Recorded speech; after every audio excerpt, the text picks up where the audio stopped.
हरे कृष्ण। श्रील प्रभुपाद की जय। मैं रामानुज दास एक बार पुनः आपकी सेवा में प्रस्तुत हूँ। पिछले वीडियो में हमने थोड़ी सी जानकारी ली थी कि इस कोर्स में हम क्या करने वाले हैं, संस्कृत क्यों सीखें। तो सीधा सा उत्तर है टू प्लीज़ श्रील प्रभुपाद, प्रभुपाद जी की प्रसन्नता के लिए। प्रभुपाद जी कैसे प्रसन्न होंगे?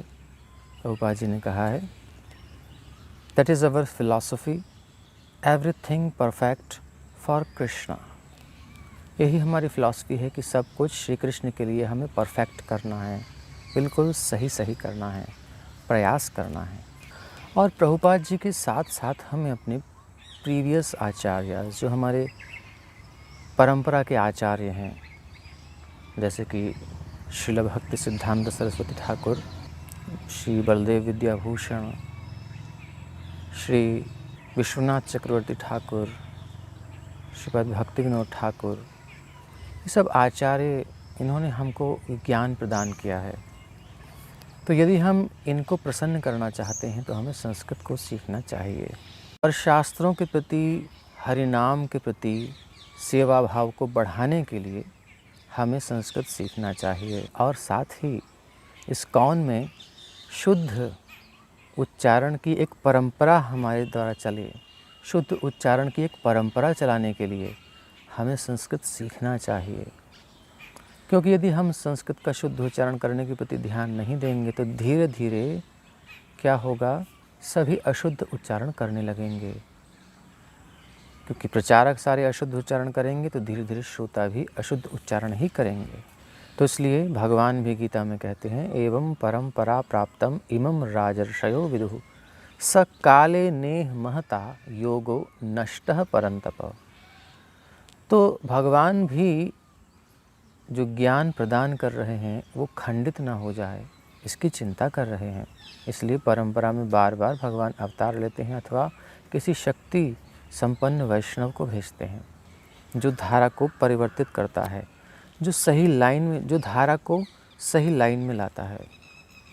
जैसे कि श्री चैतन्य महाप्रभु के जाने के बाद महाप्रभु की गौड़ीय धारा में बहुत सी विकृतियाँ आईं। श्रीला भक्ति विनोद ठाकुर ने उनको सही किया और एक मूल धारा को हमारे सामने प्रस्तुत किया। तो जैसा आचार्यों ने हमें दिया है उसी रूप में, यथारूप में उसको आगे हम अपने प्रस्तुत करें आने वाली पीढ़ी के लिए। इसके लिए हमें संस्कृत सीखनी चाहिए और प्रचारकों को तो ज़रूर सीखनी चाहिए, क्योंकि श्री चैतन्य महाप्रभु ने कहा है, आमार आज्ञाए गुरु हैया तारो एई देश। मेरी आज्ञा से गुरु बनो और उस देश का उद्धार करो। लेकिन कैसे गुरु बने? कि ऐसे ही जो भी मुख में आए उसे बोलते जाएं? नहीं, जिस रूप में हमें श्लोक मिले हैं उसी रूप में हम जब बोलेंगे तभी तो आगे जाएगी परंपरा से। तो प्रचारक को तो सबसे पहले सीखना ही चाहिए। अब प्रश्न होता है कि प्रभुपाद जी ने भी तो प्रचार किया है, तो वो तो इतना शुद्ध नहीं बोलते थे, ऐसा कुछ लोग कहते हैं।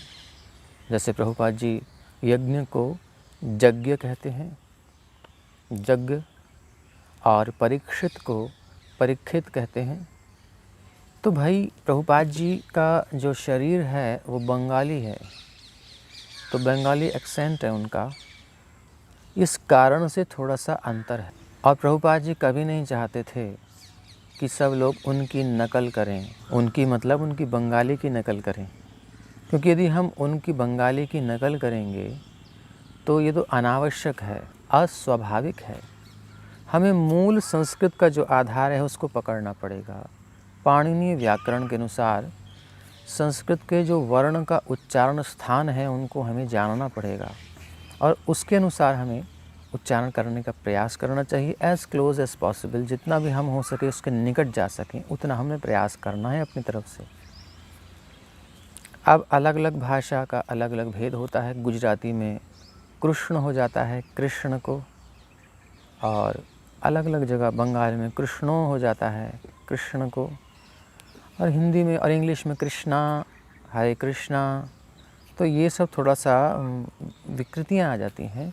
इसलिए धीरे धीरे देखेंगे तो सब जगह अलग अलग उच्चारण मिल जाएगा। इसलिए एक आधार तो होना चाहिए ना। तो पाणिनीय व्याकरण के अनुसार हमें वो आधार मिलता है जिसको श्रीपाद जीव गोस्वामी जी ने हरि नामामृत व्याकरण में परिवर्तित किया। सूत्र वही हैं और आधार वही है।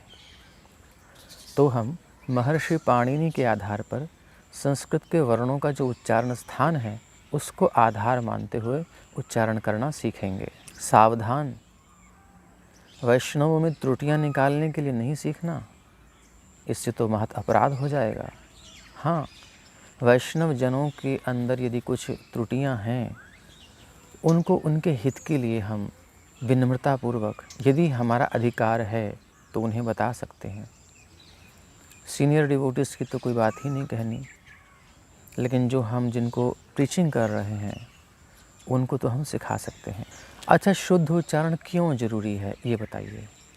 तो श्रील प्रभुपाद जी कहते हैं, you can learn Sanskrit, you can pronounce very nicely, it requires learning, that's all. Prabhupada ji चाहते थे कि हम संस्कृत सीखें, इसलिए उन्होंने भगवद गीता के श्लोकों के ऊपर, ये कोई भी प्रभुपाद जी की बुक्स हैं उसमें श्लोकों के ऊपर डायक्रिटिक्स दिए हुए हैं, प्रॉपर उच्चारण हम कर पाएँ इसलिए। और प्रभुपाद जी को आलसी अनुयायी नहीं चाहिए, उनको उत्साही अनुयायी चाहिए। तो इसलिए हमें संस्कृत सीखना अति आवश्यक है, श्री प्रभुपाद जी की प्रसन्नता के लिए, पूर्वाचार्यों की प्रसन्नता के लिए और प्रचार कार्य में अन्य जीवों की सहायता के लिए, ताकि हम गलत संदेश उनको ना दें, हम गलत उच्चारण ना दें। धीरे धीरे ये परंपरा में आगे विभेद होता जाएगा। अब ये प्रश्न होता है कि हम उच्चारण क्यों नहीं कर पाते। तो सीधी सी बात है कि हम इच्छा ही नहीं करते कि हम ठीक से उच्चारण करना सीखें। अच्छा, करते हैं तो हमारी इच्छा बहुत कमज़ोर होती है, बहुत मंद इच्छा होती है। और उसके बाद अगर हमारी इच्छा थोड़ी सी भी है तो हम अभ्यास नहीं करते, और अभ्यास भी करते हैं तो ध्यान से नहीं करते, और ध्यान से भी करते हैं तो लगातार नहीं करते। निरंतर्य चाहिए, निरंतरता चाहिए। और एक कारण है कि जो लिखा है हम एज इट इज़ नहीं पढ़ते, यथारूप हमें पढ़ना है। जैसे अ लिखा है तो अ ही बोलना है। जैसे कि हमने आपको पहले वीडियो में उदाहरण दिया, वादित्र माध्यन बोल देते हैं, माध्यन है, आधा दा और या का योग है, संयुक्त वर्ण है, माध्यन। तो जो लिखा है उसको एज इट इज़ नहीं पढ़ते, इसलिए हम नहीं सीख पाते, इसलिए हम उच्चारण नहीं कर पाते। और वर्णों का ज्ञान हमको नहीं है, इसलिए उच्चारण भी नहीं कर पाते। और अगर उच्चारण सीखा भी है तो सही स्रोत से नहीं सीखा, या तो हमने स्कूल में ठीक से नहीं सीखा, या हमने ठीक से नहीं सुना। जो भी कारण रहा हो, ये सब कारण हमारे हो सकते हैं जिनके कारण हम संस्कृत का उच्चारण नहीं कर पाते। अच्छा, तो योग्यता क्या चाहिए इसको सीखने के लिए? सीधी सी बात है, केवल इच्छा होनी चाहिए। Where there is will there is way, जहाँ चाह वहाँ राह। आप किसी भी स्तर पर हैं, यदि आपकी सीखने की इच्छा है तो आप सीख सकते हैं। प्रभुपाद जी के शब्दों में, you can learn Sanskrit, you can pronounce very nicely, it requires learning, that's all. तो हम प्राथमिक शिक्षा में शुरुआत करेंगे वर्णों के ज्ञान से और संयुक्त वर्णों के ज्ञान से। तो आइए पहले वर्णों का ज्ञान कर लें। अगले वीडियो में। हरे कृष्ण। श्रील प्रभुपाद की जय।